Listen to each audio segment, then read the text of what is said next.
the idea that financial independence is all about some number on your account statement, or even worse, that you don't qualify because of where you started out. That's just not true. It's not about some well-kept secret of the wealthy. It's about finding the right information and knowing how to apply it. On the Get Ready for the Future show, we're answering your questions so you can start making real financial change today. The journey to true financial independence begins right here, and it starts with you. From the 6th floor of 3 Financial Center in West Little Rock, Arkansas, it is the Get Ready for the Future show, live streaming online, and we also can be found on podcasts and on radio, here to help people discover true financial independence. My name is Scott Inman. Along with me today, one of the co-founders of GenWealth, John Shrewsbury, as we get ready to answer your questions again. And I should start off by saying, first of all, I hope everybody had a great Memorial Day weekend and getting ready for summer. The official kickoff is here, but we actually have another holiday today as we record here on May 29th. It is 529 Day. 529. Yeah. Because I didn't realize that was an official holiday. Yeah, because it is May 29th as we record our radio show here today. And 529, of course, the college education savings plan. And there is a day for everything. I saw that pop up today, and actually we did our fastest 4 minutes in finance piece on that today.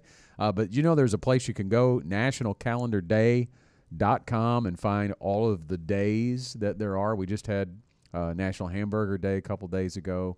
Just around the corner on Monday is National Leave Work Early Day.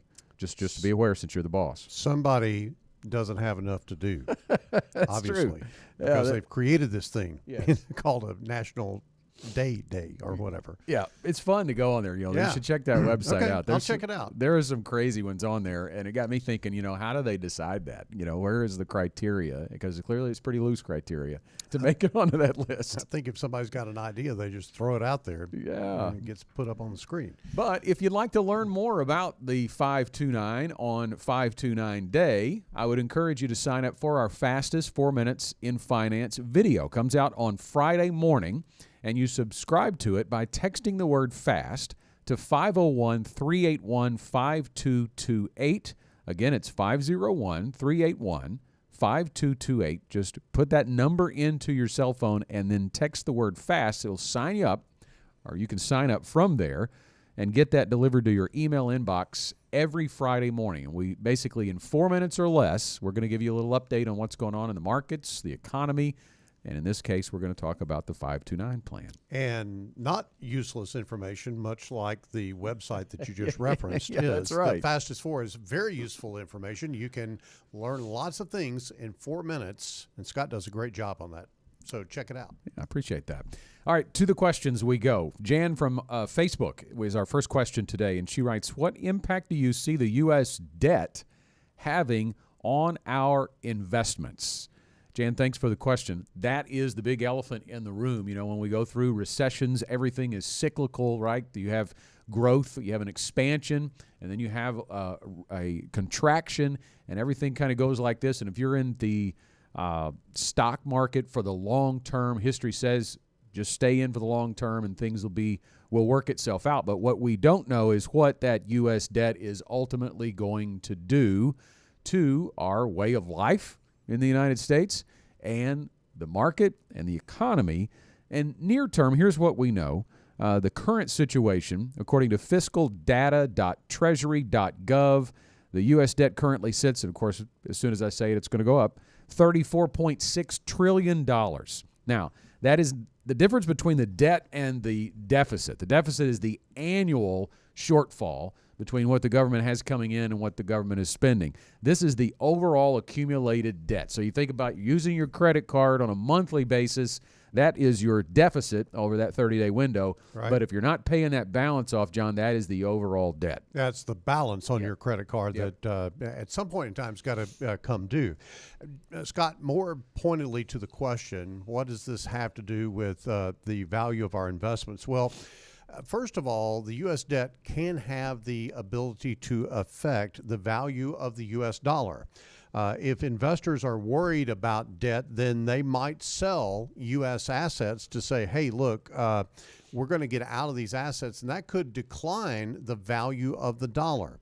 Also, it makes money in your pocket worth less than it previously was. And so there is that drag effect on the economy. But more to the point, Scott, excessive debt competes with private industry investment. And I don't know that anybody really analyzes this or talks about this very much, but when you think about how much money there is in the world or in the economy to go into various investments, there is a cap on that. There's a certain limited number of dollars that can go into investments, or that are available to go into investments. And so when you look at that, and there's a big, I'll call it the giant sucking sound of the U.S. debt over here, pulling dollars into that vortex to be used to fund the debt, then that's less dollars that are available out here to do things like create jobs, build factories, build businesses, all of those types of things. There is in a very, very broad term, a shortage of money because there's a limited supply of money. The more the U.S. debt puts stress and strain on that supply of money, the less money that is available for things that are going to be considered to be private investments, and that includes anything in the stock market and things of that nature, as opposed to public debt, which is what the bond market does as far as the U.S. debt is concerned. So you've got that competing with private investments, but it also leads, Scott, to higher interest rates. Yeah, and we have higher interest rates now, and that is causing a snowball effect on the debt servicing, right? Because the interest is larger on the debt. And this is a concern of more than just Jan and Facebook. Pew Research finding 57% of Americans said reducing the deficit should be the top priority for the president and for Congress. We worry about it. We want it handled. The problem here is everything has been let out of the box, and it's going to be hard to pull it back in when in terms of what the government is spending money on, it is hard to rein that in. And so I believe, and I think, John, you're kind of on the same page as far as what's going to happen here, is eventually everybody's going to pay more taxes, because I think we're going that route before we're going the route of reining in government spending. And think about what that does to the economy. Yeah. If you're sending money to the government in terms of higher taxes, that's less money that is actually turning over in the economy. I think there's some statistic economically that every dollar that you spend into the economy turns over about 6 or 7 times, meaning that your spent dollar means a job for someone else, and then they go and spend those dollars, and so on and so forth. And so you have that ripple effect throughout the economy with those dollars. If there's more taxes to be spent, that means there's less money to go to things that will actually create jobs. As of April of this year, $624 billion, which represents 16% of federal spending in the fiscal year 2024, was what was the current outlays for the federal government. That's a record amount. So again, we're looking at the numbers, talking about the survey. We're talking about it is a problem, but the ultimate part of Jan's question is, what impact do you see? We've discussed that, but I think here's the takeaway for you, Jan, and for everyone listening. It's worth worrying about. I mean, there's no question about it. The long-term U.S. debt is a problem, but you have to keep it in perspective when it comes to your investments and trying to reach true financial independence. We often say on this show that it's not about the economy, it's about your economy. Well, certainly the economy matters, but your economy matters more in terms of how you make decisions about things, because you can't let fear of the U.S. debt imploding investments stop you from using the stock market and other asset classes to reach your financial goals. And let me put it in form of an analogy, and I'm going to borrow this. I'm going to flat out steal it, quite frankly, from Brian Westbury, who is the chief economist for First Trust Advisors. He's someone we follow closely. We believe in his values and his thought process and what he says. And one thing he talks about when he's talking about the U.S. debt, John, is he compares it to the rules of a baseball game. He said, if you're going to go out onto the field and play a baseball game and you know the rules of American baseball, and we tell you before you start that game that we're going to play this baseball game according to the rules you know for the first 6 innings of this baseball game. And then beginning in the top of the 7th inning, we're going to change the game. We're going to change the rules of the game. Maybe a home run is worth a half a run. Maybe a home run becomes 4 runs. You don't know how the game's going to be changed or the rules of the game's going to be changed. Does that affect how you play the first 6 innings? And I think that's a great takeaway. We don't know. That is an unknown, that top of the 7th, and that's the analogy for the U.S. debt.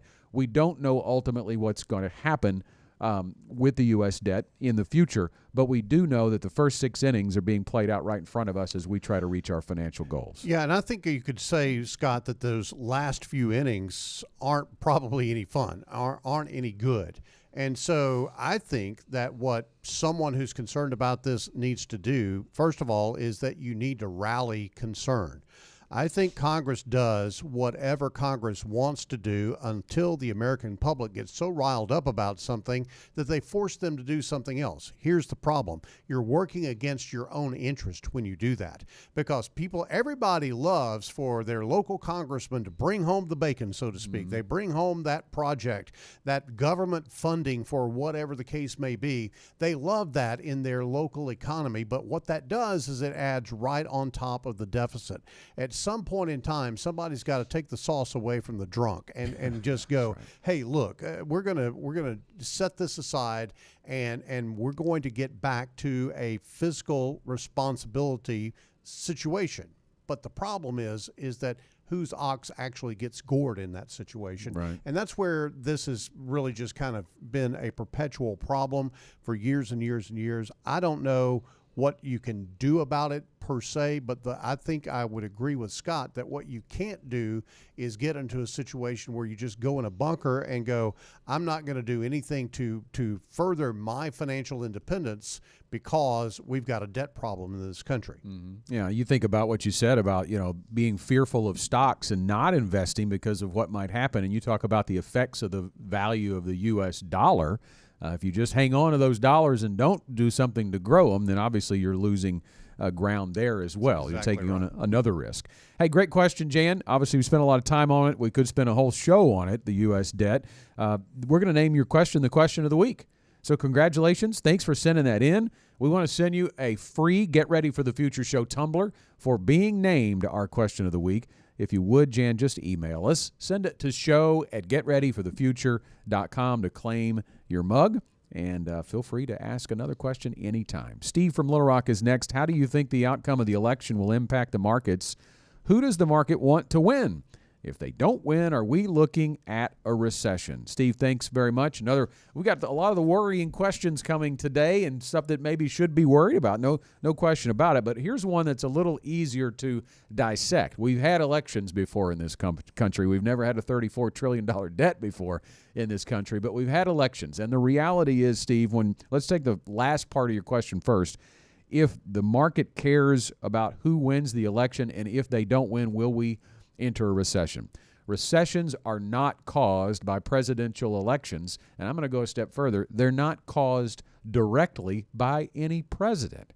The recession, John, happens when the economy is in a retraction, and certainly the president legislatively, along with Congress, who bears the responsibility here too, can create legislation that either encourages economic growth or detracts from it, but the election itself and who the president is not going to impact that. I think that we can learn a lesson here that I think there are conservative people out there that go, oh, well, Biden, if he does this, then this is going to happen or whatever. Well, we've had almost 4 years of Biden, mm-hmm. and we have not, despite what a lot of people tried to talk us into last year and earlier this year, yep. which is we have not had a recession. There has not been 2 consecutive quarters of negative economic growth, and that is what a recession by definition is. It hasn't done that. The market has done actually really well. Now, does that mean that means that the president has influenced that? Probably not. Economic growth is what drives the stock market, and so those things are existing despite who the president may or may not be.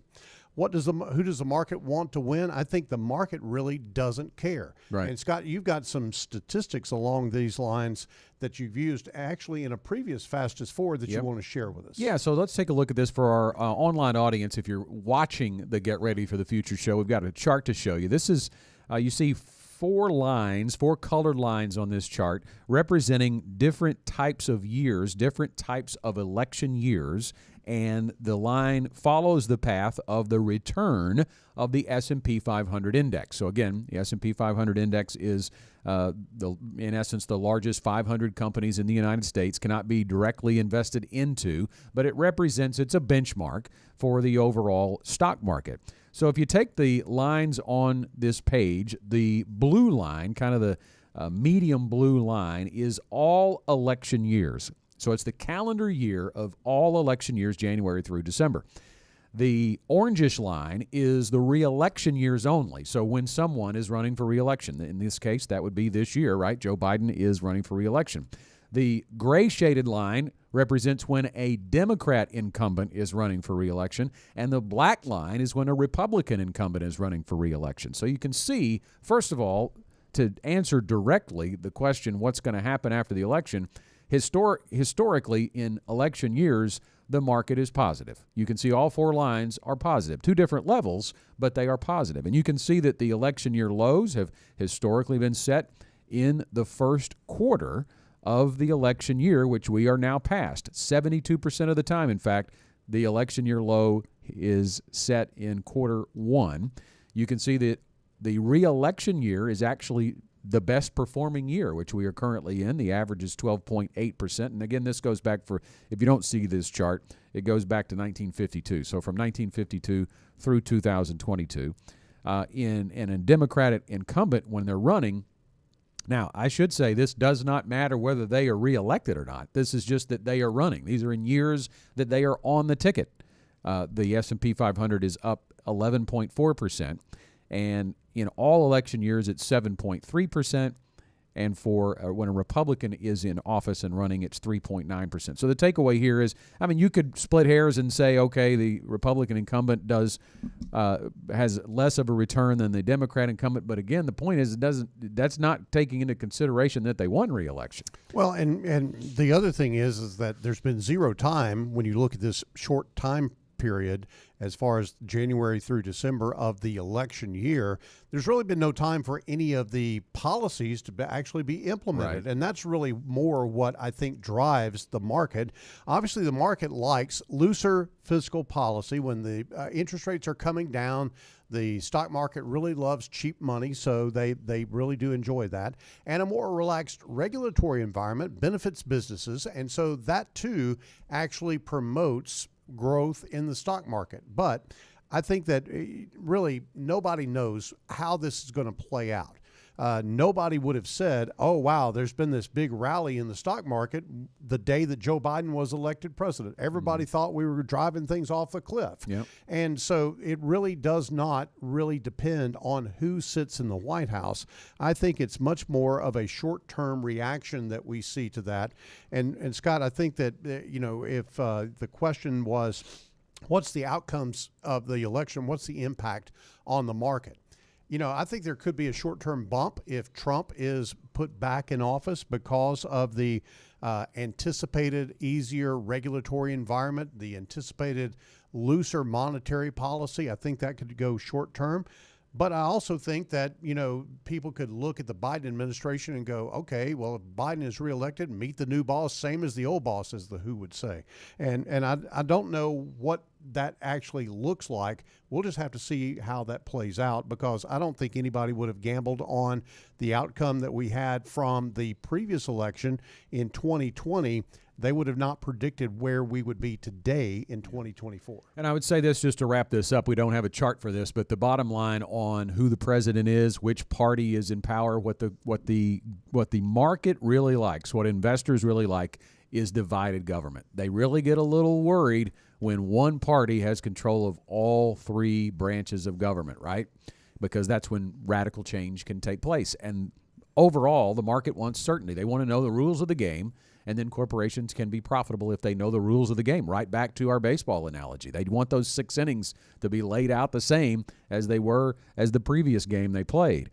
So when there is divided government, that matters for the market if you look at overall returns. And so that brings into play, too, that it's not just the presidential election we're talking about. It's talking about which party controls Congress as well. I don't think anybody could say whatever the outcome of the election is, happy days are here again. Yeah, I think that right. everybody's really very has a trepidatious thought process about the outcome of this election, one way or the other.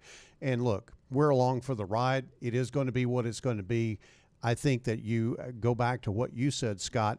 It is your economy that you've got to control, not the economy, because if you're trying to control and make moves based on the economy, you're always going to be behind the curve. If you've got questions for our show, you can call or text them to us at 501-381-5228 to hear your questions answered on the air. You can also send us an email to show@getreadyforthefuture.com. Our next question is from Adrian in Rogers. I've heard recently that inflation is cooling, but I'm not really feeling that at the bank account level. How can you really tell if/when prices are actually coming down, or if it's just talk trying to make us feel better? Adrian, thanks for the question. April CPI, that's the Consumer Price Index, the broadest measure of overall prices, was up 3.4% year over year, and you rarely see negative CPI. So the first point here, Adrian, is inflation may be cooling, but prices are still going up, and they naturally will continue. And where we've been, considering inflation a couple of years ago was up over 8% year over year, inflation is most definitely cooling. But the longer we go on, John, at historically high levels, which we're no longer at, this is right at the average, 3.4% is about an average inflation rate in the United States long term, but it's the cumulative effect of those 2 years of above average price increases that have really taken hold, and they're not going back down. Yeah, they establish a high water mark, so to speak, if you will, to use an analogy of a boat. You know, when the water gets up to a certain level, it leaves a mark, and then that you know where that's at. And so, you know, when you think about housing as an example, can you see some prices of houses come down a little bit? I think you probably can, but all of that's very short term. Houses have hit a new high and are not going back down. The house that is for sale right now for $300,000, it was probably for sale for $200,000 4 or 5 years ago. That price is not going back to $200,000. The rate of growth of that price may be slowing down. That's what, when people say inflation is cooling, that's what they mean. The rapid rate of growth of inflation is actually being tamed down. It is not a reverse of prices going down.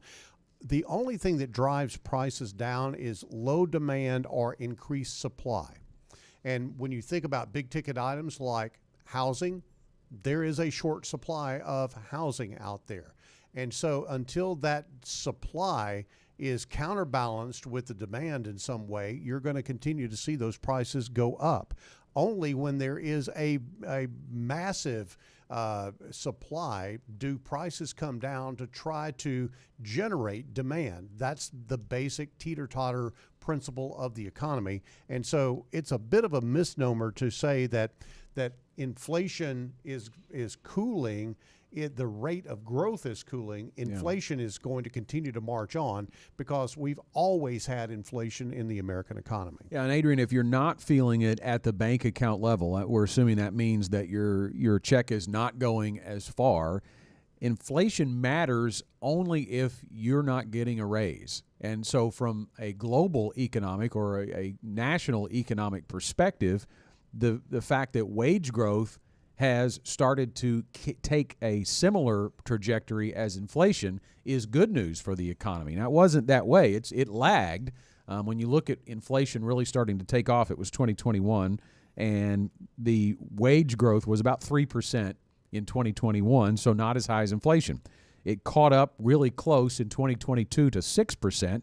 Now, it has gone down too, but it's at 4.7% as of March of 2024. So when you think about wages going up at a higher pace than inflation, that starts to show you that it may not be as big of a problem as people are talking it through, but individually, if you weren't going up 4.7%, it is a problem.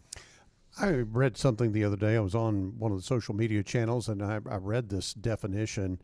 It really has to do with psychology. It's called rumination.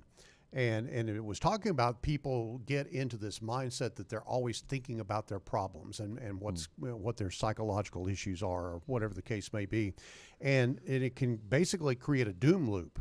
And I think that that's the danger of listening to all of the media talk about inflation and all that type of thing. You lose perspective on the fact that wages are going up alongside inflation. It may be hard, and I don't want to discount the fact that it is harder if you haven't had a raise in a while and prices are going up. Right. That is a problem without question.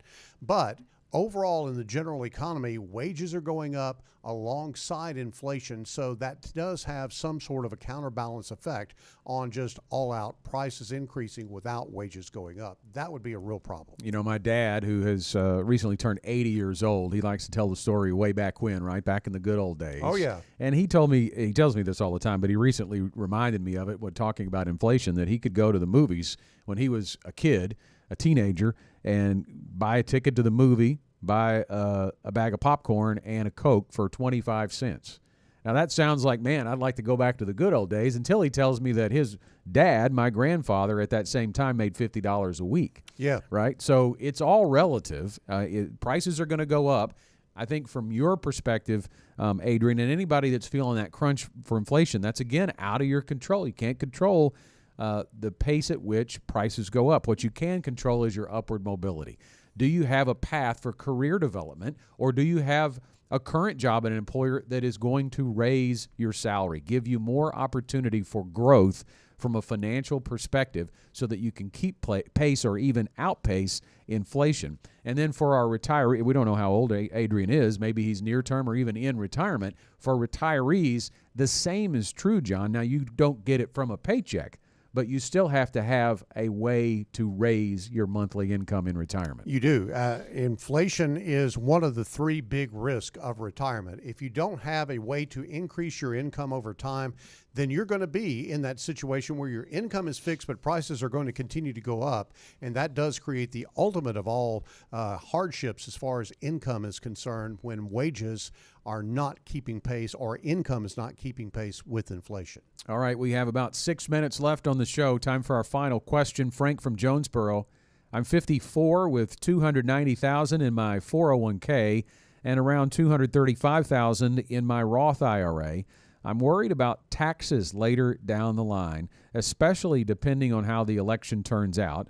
What are my options to minimize taxes? Thanks for the question, Frank. And we've already kind of addressed the election part of this, but we do know that is one of the top 3 or 4 concerns that retirees have when it comes to their money is taxes.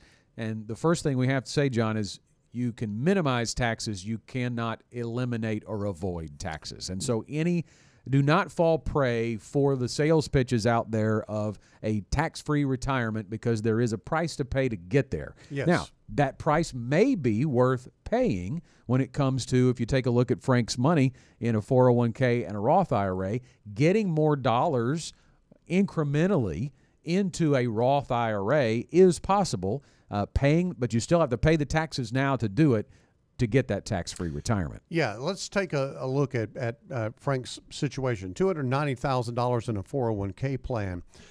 He's 54. Let's say he could do conversions over the next 10 years to get all of that 401k in a tax-free position. I think, Scott, the key here is how much money does he have sitting on the sideline to actually pay the taxes on that conversion?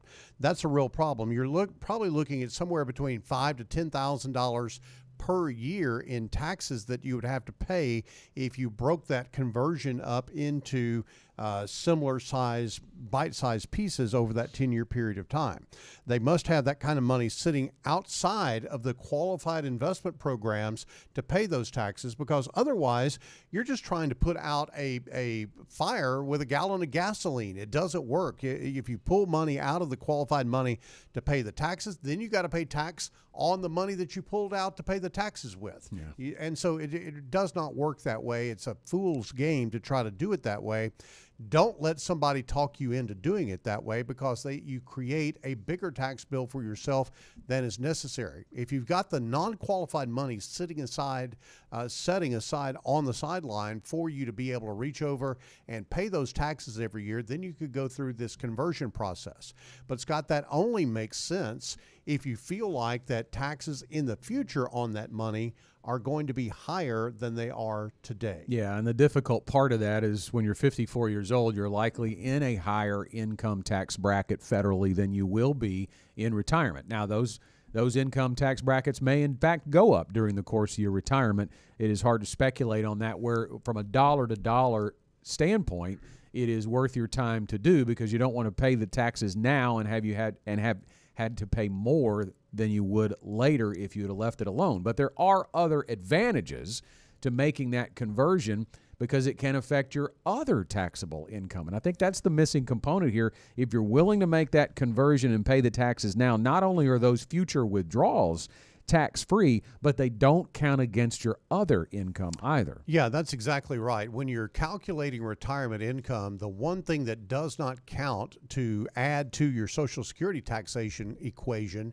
is Roth IRA dollars. So making those conversions could be a great idea. I would also say that if Frank continues to contribute to this Roth IRA, then he could do some blending of income, maybe take a little bit from the 401k money, the traditional 401k money, take a good bit out of the Roth money, and that's going to keep his threshold a lot lower when it comes to the taxation on his Social Security.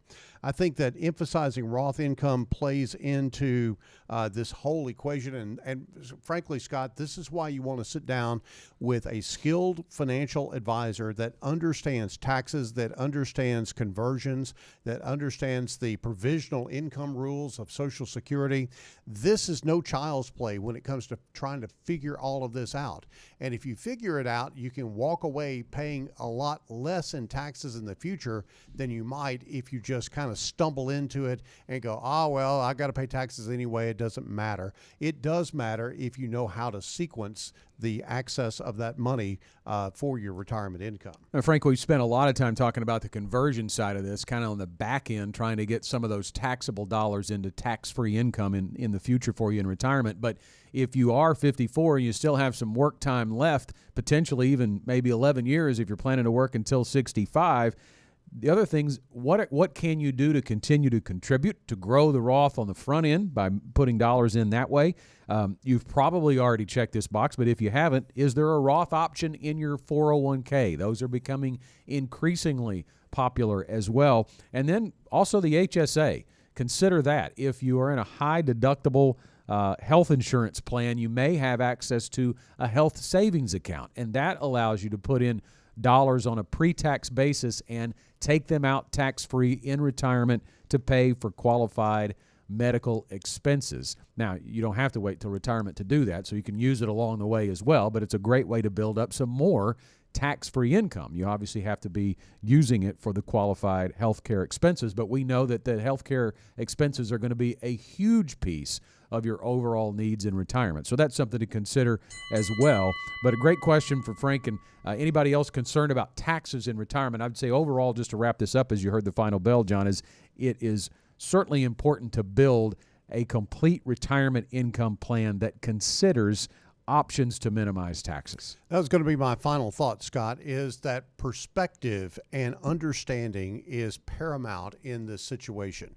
If you are trying to head into retirement, you've got a lot of things working against you. You've got inflation, you've got taxes, you've got what's going on to happen with the economy, with a new president, all that type of thing.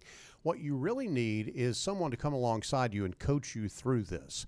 And the experience and the understanding of that coach is vital, because if the coach doesn't understand what's going on in any of those areas, then that's a problem. They can't lead you somewhere that they don't already know how to go. Now, I would say that if you're looking at this from a tax standpoint, you want to get with a financial advisor who is well skilled in not as far as, doing your taxes, the actual tax preparation. The form preparation is something that is better left to those people that do that for a living. But in terms of tax planning, that's where a financial advisor can sit down and chart out a course to minimize your taxes in the future. It's something that we all have to deal with one way or the other. It doesn't mean that you've got to pay the maximum amount. You need to be sure that you're sitting down with an advisor that has that skill set, that has the tools that are necessary to look at things like Roth conversions, to understand how Social Security is taxed. Those are the things that will help you to become financially independent, Scott. We've got some great resources on getreadyforthefuture.com. You can go there and get the 7 steps to financial independence. Do that for a free resource today. And that's all the time we have for this week's Get Ready for the Future show. If you've got questions for next week's show, call or text them to us at 501-381-5228 or send us an email to show@getreadyforthefuture.com.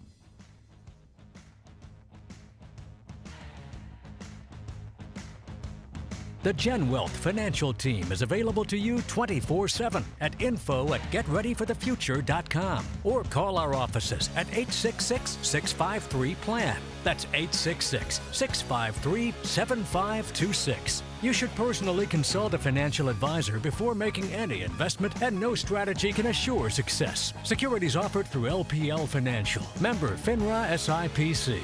Investment advice offered through Independent Advisor Alliance. Independent Advisor Alliance and GenWealth Financial Advisors are separate entities from LPL Financial.